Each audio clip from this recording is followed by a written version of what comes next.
Assalamualaikum warahmatullahi wabarakatuh. Alhamdulillahirrabbilalamin. Wassalatu wassalamu ala rasulillah wa ala alihi wa sahbihi wa man wala. Baiklah adik-adik pelajar pada tahun 2, hari ini kita akan menyambung pelajaran akhlak kita dalam bab adab belajar. Pada minggu yang sudah, kita telah masuk kepada adab belajar. Doa, kita telah membacakan adab ketika belajar, doa sebelum belajar dan juga doa selepas belajar. Pada hari ini kita akan masuk kepada topik masih lagi dalam adab belajar, namun kita akan bacakan tentang fadilat belajar pada muka surat 33 dalam buku teks. Muka surat 33 daripada buku teks. Ustaz harap para pelajar sekalian boleh buka buku teks pada muka surat 33 dan kita baca bersama-sama apa itu fadilat beradab ketika belajar. Baik, yang pertama fadilat kita belajar ini, kita beradab ketika belajar adalah yang pertama dapat membentuk peribadi dan akhlak yang mulia. Bila kita beradab ketika kita belajar, kita menghormati guru, kita duduk dalam keadaan yang tertib, kita baca doa sebelum dan selepas belajar, maka ini semua akan membentuk satu peribadi dan akhlak yang baik pada diri kita, akhlak yang mulia. Bila kita ada akhlak yang mulia, akhlak yang baik, Allah Subhanahu Wa Taala akan sayang kepada kita.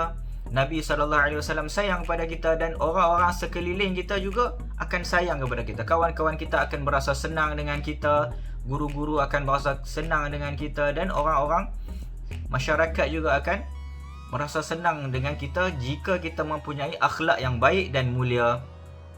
Fadilat yang kedua adalah kita akan memperolehi kejayaan di dunia dan di akhirat. Sebab akhlak ini adalah sangat penting, kerana dengan akhlak akan membentuk agama kita, peribadi kita. Bila kita berakhlak, maknanya kita sangat yakin dengan kewujudan Allah. Maka akhlak ini ada kaitannya dengan keimanan kita. Semakin beriman kita, semakin berakhlak kita jadi. Dan apabila kita makin berakhlak, maka kita akan dapat kejayaan di dunia tadi, macam mana yang Ustaz sebut, semua orang akan suka dekat kita. Dan kejayaan di akhirat, Allah SWT akan bagi kesenangan kita di akhirat. Yang ketiga, ilmu yang dipelajari diberkati oleh Allah Subhanahu Wa Taala. Sudah tentulah apabila kita beradab, kita akan belajar, membaca doa, kita ingat kepada Allah, kemudian Allah Subhanahu Wa Taala akan berkati ilmu yang kita dapat.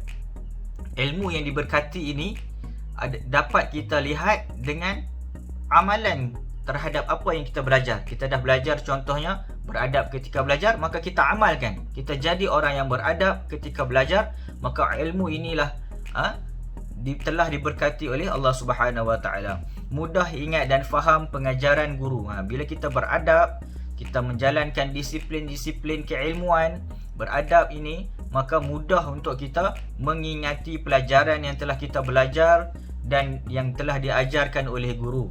Kemudian mendapat keberkatan ilmu daripada guru. Bila guru sayang kepada kita disebabkan dengan adab kita yang baik, akhlak kita yang mulia, maka guru akan sayang pasti dan pasti. Pelajar yang baik, guru akan sayang. Ini adalah fitrah mana-mana manusia. Manusia yang buat baik kepada manusia yang lain akan menimbulkan sifat kasih sayang. Berbeza dengan orang yang buat jahat ataupun yang buat tak baik, maka kita sukar untuk menyayangi dia seperti mana orang yang buat baik kepada kita. Ini adalah fitrah kemanusiaan, manusiawi. Baik, kita tengok akibat kita tidak beradab ketika belajar. Akibat kita tidak beradab ketika belajar, yang pertama, tidak disukai oleh kawan-kawan. Bila kita ni orang yang tak ada adab, kawan-kawan pun tak suka. Dia ni suka sangat lah, dia ni tak ada adab lah. Kenapa dia tak ada adab? Kami tak suka nak kawan dengan orang yang tak ada adab. Dan tidak disenangi oleh guru. Guru pun tak suka pelajar yang tiada adab. Dia tak pandai sangat tak apa, tapi dia ada adab dan akhlak yang baik, guru akan sayang, guru akan suka. Tapi kalau dia pandai sekalipun tapi dia tak ada adab, ini kita tak panggil satu orang yang bagus ataupun satu orang yang berjaya. Kerana kejayaan itu terletak pada adab dan akhlak kita.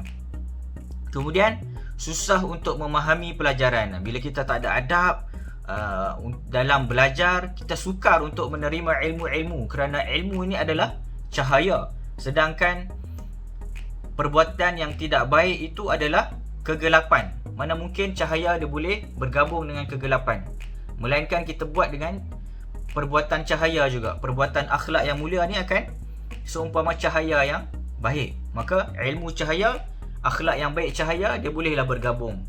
Ilmu cahaya, perbuatan buruk yang gelap, dia tak boleh bergabung. Nampak tak? Dia punya logik dia macam tu. Kemudian ilmu tidak diberkati Allah Subhanahu Wa Taala. Sudah tentulah Allah Subhanahu Wa Taala tak akan memberkati orang yang tidak beradab ketika menuntut ilmu. Sangat penting untuk kita beradab dalam menuntut ilmu. Kita tengok pada muka surat 34. Kita lihat apa yang ada dalam muka surat 34. Kita cuba baca yang bawah tu. Yang bawah tu, tahukah anda kita tidak akan mendapat ilmu jika tiada ulama di muka bumi ini. Daripada Abu Darda radhiyallahu an, Rasulullah sallallahu alaihi wasallam bersabda, innal ulama warathatul anbiya.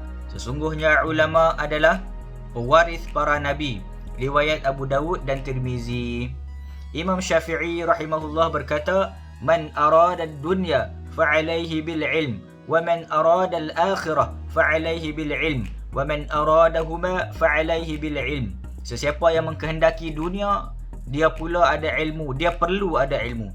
Siapa yang mengkehendaki akhirat, dia perlu ada ilmu. Sesiapa yang mengkehendaki kedua-duanya, dia juga perlu ada ilmu. Nampak tak ulama? Kita kena hormat kepada ulama, kepada guru-guru yang mengajarkan kita ilmu. Ini adalah adab yang besar, yang azim, yang agung. Kemudian ilmu tu sendiri sifat dia memberikan kita kebahagiaan. Walaupun kita tak ada apa-apa harta yang banyak, tapi kita ada ilmu, insya-Allah taala kita akan ada kebahagiaan dalam, ketenangan dalam hati kita. Seperti mana yang Imam Syafi'i rahimahullah bagi tahu, orang yang nakkan kepada dunia, dia perlu ada ilmu. Orang yang nak kepada akhirat, dia perlu ada ilmu. Orang yang nak dua-dua ni, dunia dan akhirat, dia perlu ada ilmu. Maknanya kat sini, mahu tidak mahu kita perlu ada ilmu untuk mengecapi dunia dan akhirat sekaligus. Membaca adalah kunci ilmu. Macam mana nak dapat ilmu ni, Ustaz?